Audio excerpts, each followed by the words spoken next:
My mother felt that the finest thing that a young woman could do was to be a home demonstration agent. There weren't very many role models for women in the sciences in the 50s. I wanted to become a scientist. And I always had this dream of being somebody special. I was quite rebellious at that time. Somehow internationally famous. The work became so interesting. I was one of those Marie Curie fans. Change society's attitude to women. The luckiest thing I ever did was marry a man who really believed that I should have a career. Follow your heart, follow your passion. Important to keep Had the evolving. courage to dream of the impossible. This is a story about challenge to 8 remarkable women from different generations in different countries who share nothing more than their gender, a burning curiosity about life, and an unwavering faith in science to provide solutions to the problems and challenges faced by humanity. They have confronted calls of you can't, you shouldn't, even you won't. Undaunted by sexism, racism, and religious discrimination, these risk-takers remain steadfast in the face of adversity, confident in their ability, and fueled by the energy generated by the pursuit of an idea. They have changed the world, from the invention of materials that allow us to explore outer space, to the discovery of worlds infinitesimal, once unimaginable, particles smaller than a human hair sliced 10,000 times.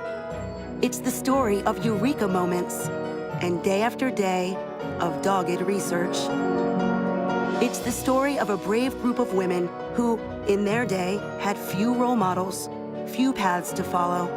But rather than retreat, each has blazed an original path, inspiring others in the field, making possible an infinite number of discoveries in years to come. Whether in laboratories, classrooms, boardrooms, or government offices, these 8 women are bonded by their shared faith in the power to advance society through the chemical sciences.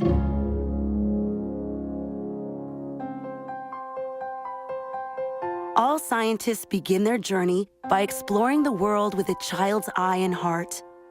Mothers and fathers play a key role, supporting and encouraging their daughters to be young dreamers. Kitty Hawk Darrow was such a young scientist, introduced to the marvel of flying by her father. I grew up in Buckland, Missouri. My father was a pilot, and that was when I had my first airplane ride at the age of 5. It was thrilling. I loved it. I loved flying, and I still do.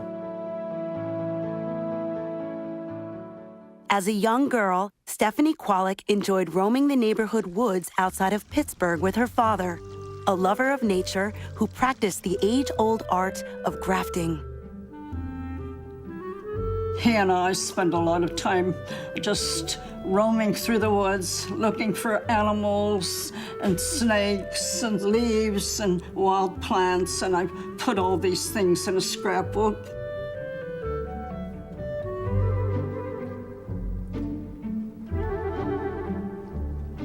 I, of course, got help from him as to names for all these things.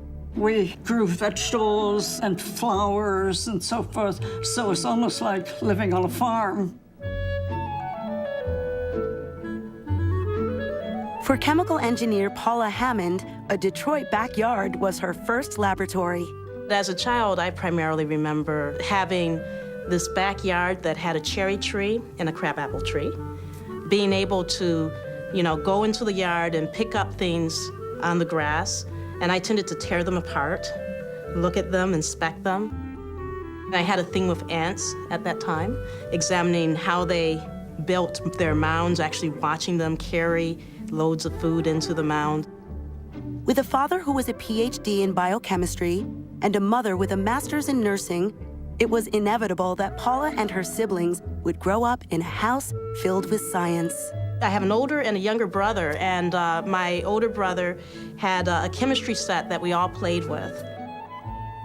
We had a Build-A-Heart Christmas gift, which had even a little bit of red powder that turned into blood when you mixed it with water, and you pumped this through this plastic compartmentalized heart. If not the backyard, the basement was as good a place as any for a little science. Mary Good's interest in chemistry was sparked in her high school years. While the small rural school she attended in Kirby, Arkansas didn't have a chemistry lab, Mary built a photography studio of her own, signaling the sensible, practical approach to science that would become a signature of her career. Somebody had given me an old enlarger, and I thought, well, okay, what do we do with this thing? And we set up this little lab in the cellar, and I read up on what to do and how to make the chemicals and that sort of thing. My parents were pretty open about what we wanted to do, and so long as I didn't carry the chemicals into the house, my mother was fine.